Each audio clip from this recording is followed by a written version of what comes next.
Hello and welcome to the Ladies Best Life podcast. Today we're talking about creating harmony in your work-life setup. A lot of the time we find it hard to juggle work-life balance. And actually it's one of the main reasons why the ladies that I work with end up overweight, pretty much unhappy, eating shit, drinking alcohol, and really not feeling good in themselves. It also pulls them away from being present with people that they love. And then they've got mum guilt or partner guilt and guilt just everywhere because they are not able to effectively manage the balance of all different kind of quadrants of life, if you like. So we're going to go into just particularly the work-life balance today, and we want to try and help you today to get some more harmony. Now remember, with everything that we talk about here, they are not a click your fingers done. Everything that you're here to learn is about building skills. Now, skills are hard, right? Because they're like habits. You have to stack them. You have to explore with them. Sometimes they're going to work. Other times they're not going to work. And it can become a bit of a fucking nightmare, if I'm honest with you. But you categorically can get there. It just takes consistency, patience. And if you're overwhelmed, just focus on one at a time. So why is it a problem? Why is not having work-life balance a problem? If we don't have work-life balance, we generally end up doing a lot. We do a lot and we don't ever really pull back. We don't ever really just be. We don't really kind of just take a moment to just chill on the sofa with no TV on, no distractions. We find it hard to just relax, right? That can lead to burnout, first and foremost. If you are rushing around like a blue-ass fly, if you're feeling that you are constantly frustrated and a little bit like a wasp, then we need to look at, are you potentially on the edge of burnout? Do you wake up tired? Are you craving sugar all the time? Is alcohol what you soothe with? It sounds to me like maybe if that's a yes to the above, we could be edging near towards burnout. So that's the first thing, just looking at it from a realistic standpoint. If you're doing a lot and you're not pulling back, you're not sleeping enough, you're not resting enough, you're not recovering enough, and you're not having enough fun outside of work, burnout is imminent. And Jay Shetty's quote, we can squeeze more into our time, but we can't squeeze more out of our energy. We can squeeze more into our time, but we can't squeeze more out of our energy. And if we live constantly squeezing more into our time, our energy is just going to drop and drop and drop. And we don't need to go into the kind of health implications of that, but that leads to inflammation when we're constantly inflamed. Inflammation is the leading cause of disease. Okay, so can you see how actually, yes, you may struggle to slow down, you may struggle to pull back, but if you want to be here in years to come and be here healthily, we've got to fucking address this, guys. Outside of health and outside of burnout, the reason why work-life balance is a problem is because we don't give ourselves the opportunity to fully connect with our loved ones. And I bet you if we were here sat together with a gin and tonic in our hands, we're 86 years old, we're in our rocking chairs, and I said to you, right, Sally, what life have you lived to get here and have no regrets? It would probably be, well, I made time for the people that mattered, and I truly gave them my presence. I truly connected with them. Does that land with you? Because if so, you now have the power of foresight. You will know if you give yourself time what you will and won't regret. Please don't let the things that you can change now be something that you regret later. So let's dig into it. How can we get a more harmonious work-life balance? Step one, probably the hardest one of the lot. Set clear boundaries. If you run your own business or you work for somebody else, you need them to know that these are your hours. You work Monday to Friday, 9 till 5. You are not contacted either side of that. If you are contacted outside of those hours, if you respond, you have broken down the boundary wall. You have told them it is okay for them to contact you and break your boundary. You have a boundary setter, you have a boundary tester. You are the boundary setter. And if your boss, for example, goes, "Oh, Helen, can you just do this thing? I know it's 8 o'clock at night." If you go yes, or even if you respond, that is your boundary been broken.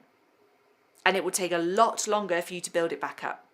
And that could be where you're at right now. So don't worry, we will get you there. But now we need to set those boundaries and stick to them. Boundaries can also be in home life. Your children coming in and interrupting your workouts. Potentially your husband going out every weekend and you're just left to the children. Maybe it's your neighbour coming round and you just constantly say yes, even though you want to say no. You get to put the boundary in place. The reason why we struggle with boundaries is we struggle with people pleasing and self-worth. Why are you not worth that strong boundary? Ask yourself that question. Why should you work for free? Why should you do all of the chores at home, the cooking, the cleaning, and everything else on top of a full-time job? Why is that your boundary? Can we get some support on that? So step 1 is boundaries. Setting clear boundaries. And if you run your own business, I do this. I have people ask for calls with me I have someone ask for a call with me pretty much every weekend. So I'm like, right, when can you do for a call? You're struggling a little bit. Oh, I can do Sunday. No. Categorically no. I will not give up my weekends to work. I used to, and now I'm going against the other way to now build them back up again. Weekends are my time, because when I come to my fucking deathbed, I'm going to look back and go, why didn't you go and do those things more, Sash? Because I was people pleasing. Sorry, future self, I was people pleasing. Not anymore. My boundaries are I work X hours in the week, and these are my working hours. I do not work weekends. And it's not easy. But what's the alternative? Continue people pleasing, keeping everyone else happy at the cost of your own happiness. Step 2 is prioritize and delegate. You've got a massive load of emails in your inbox, right? You've got Sandra knocking on your door wanting help with this. You've then got this urgent task. You can delegate your emails to your PA. You can tell Sandra to go and speak to the person that she actually needs to go speak to. So we now have delegation. And then you can prioritize the urgent task. So many people, and I'm speaking mostly to business owners here, we're a bit of control freaks, right? We want everything to be done our way. But what that does is it disempowers us, because then we don't have the capacity to deal with all of the things. So we end up doing the things not so well, or we do everything really fucking well, but we feel like shit. So by delegating and giving time up to teach people how to do things, not even your way, but give them the skills that they need to do the things. So to handle your inbox, for example, to order the merchandise that you need to do, but give them the space to do it their way. Stop being a control freak. Trust the people you hire. Because when we can do that, we can delegate stuff. We can then focus on our mastery, the things that we're fucking awesome at. For me, for example, I am awful at anything to do with accounts and admin. So both of those tasks, well, there's many tasks in both of those roles, I've hired out. And for me, it means that I don't see them as less than worthy tasks. I see them as fucking incredible tasks. And the people who are wizards in it, I love it. But it's not my strength. So I get to focus on my strengths and the things that actually fill up my happy cup. And then what I can do is prioritize the things that are important to me and that I'm fucking good at, and delegate the rest. But maybe you are in a position where you work for somebody else. But again, we can still add a priority list. What is urgent and needs to happen now? What is urgent but isn't so important, so maybe you can delegate it? What is not urgent but it's important? We can delay that for a little bit. And then what is not urgent and not important, fuck it off. Or if it needs to be done, put it on the back burner for next week. Delegating can also come into the house as well. Ask your children to pick up after themselves. Teach them. It's a skill. It's going to take time. Prioritize. If you've got all these jobs to do around the house, what is the one that's going to give you the most sanity?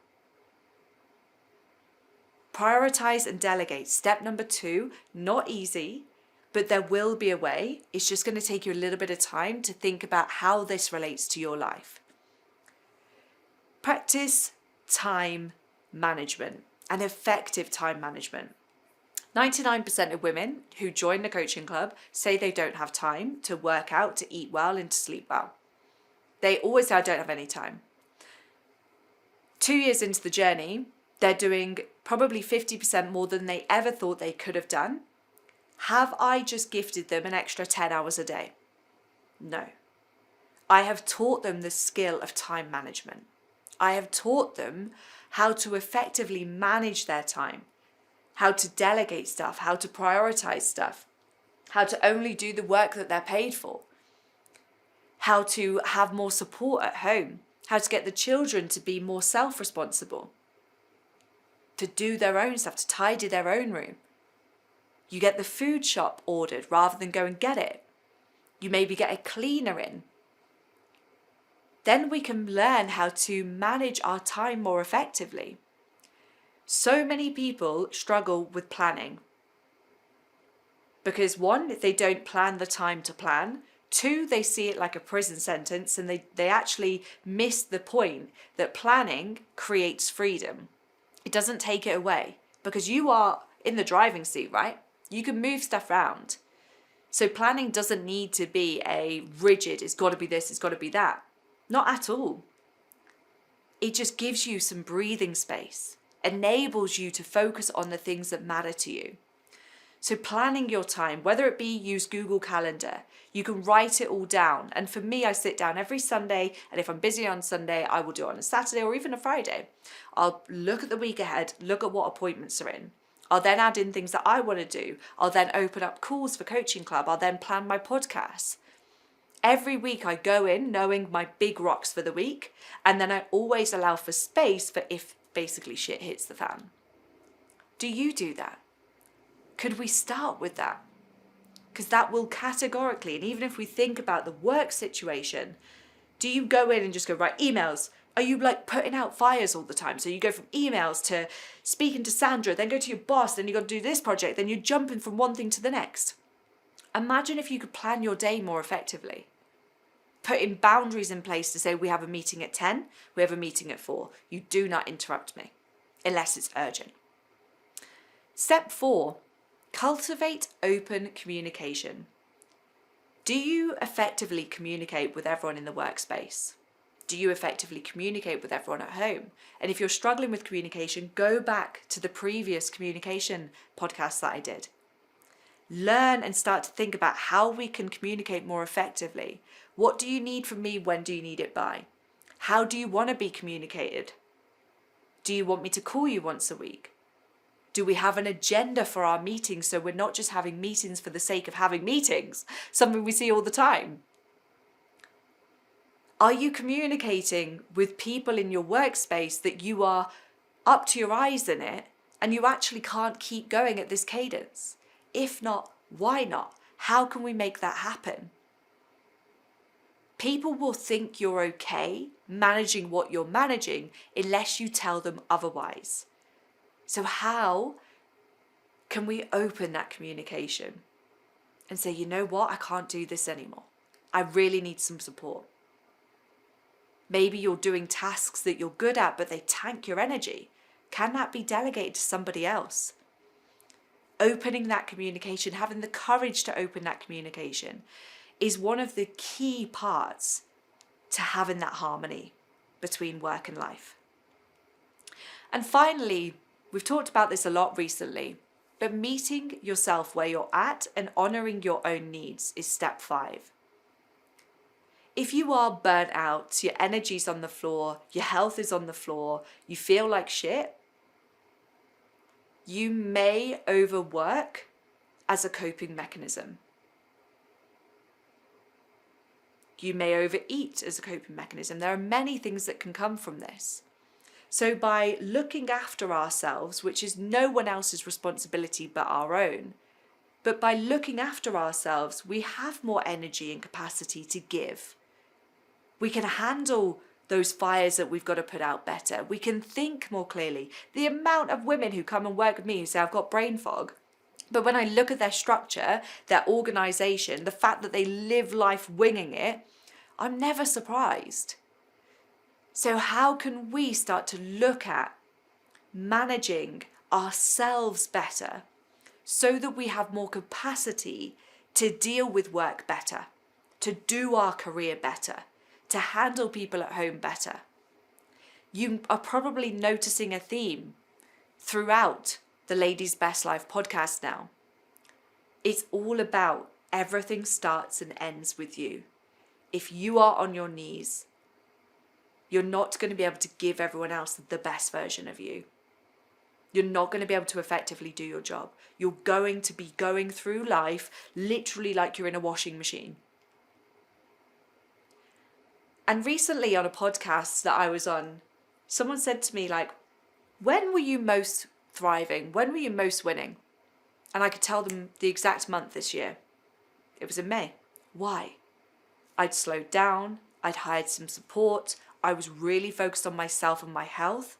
And I was sleeping like a fucking baby. 4 things. Super simple. My work productivity went up. My effectiveness as a coach went up. My communication went up. My relationships got stronger. Everything starts and ends with you. But if you are people pleasing, if you are working outside of the hours that you are paid to work, if you're giving to everybody else, you don't have much to give. So we have to pull it back and start with you. And maybe the boundaries need to come in first. Maybe it's time management. Choose one of the points we've discussed today and run with it. Because you can live life with more harmony, but it isn't just going to happen. You've got to make it happen yourself, and it requires action.